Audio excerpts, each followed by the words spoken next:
This is for today's video. My first video to cook luto ng isang uling ng fried rice. Pero ang unahin ko ay butter. Doon, sobrang dami. Nagkakayo ako naman. Ano ko naman batis, sinakto ko naman. Di naman yung haluin mo.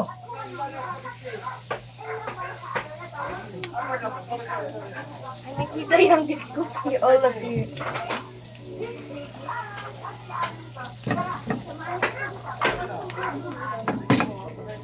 Maraming sa'yo, no? Lagyan mo na yung rice.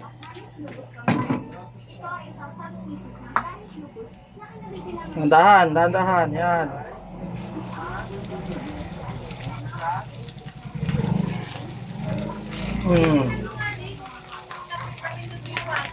Ano pa, oh?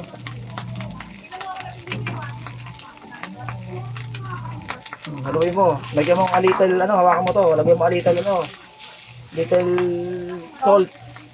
Konting-konti lang. Huwag na yan, huwag na yan. O, konti lang. O, enough. Salt, konti. Tapos konting, seasoning. Sige, haluin mo. Hawakan mo dito habang hinahalo mo. Tunog yan. Yan.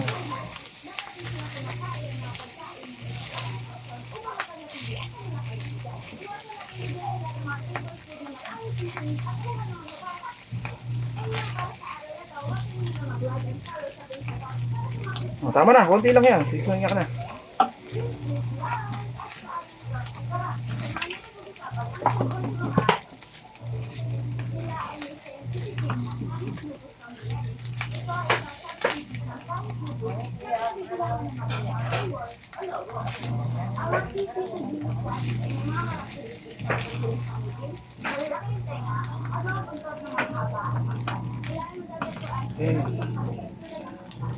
Ganun mo to. Wala sa gitna yung Hindi maluluto yun.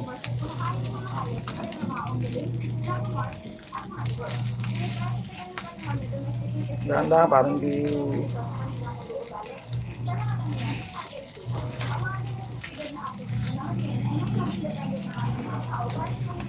Pagkalong-halo na, pwede na yan. Huwag mong ganyan tatapon yan. Hindi pwedeng mabilis yan, tatapon yan. Dahan-dahan lang yan.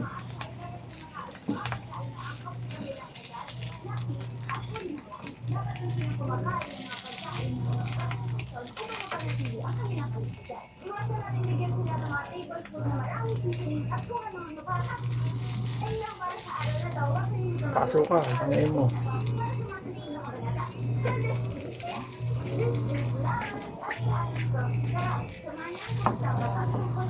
Okay na yan. Dahan-dahan ang lagay ha, hindi na matapon. Yan, ganyan-ganyan lang. Hindi yung remote.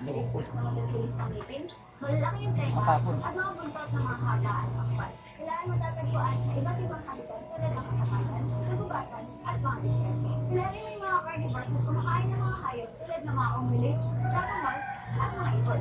Ngunit dahil sa tagal ng panahon na domesticated sila, malaki ang naging epekto nito sa kanilang pag-uugali. Kaya naman yan, Yeah. ang mga domesticated na pagkakasiyan ay mas naging dependent ng ating mga tao para sa kanilang mga pangangailangan. Tulad na lang ng pagkain, tirahan, Pasok mo na, ako nang bahala dyan. Doon, yun yung ipasok mo ako na yan. Yun na. Yung pagkain mo.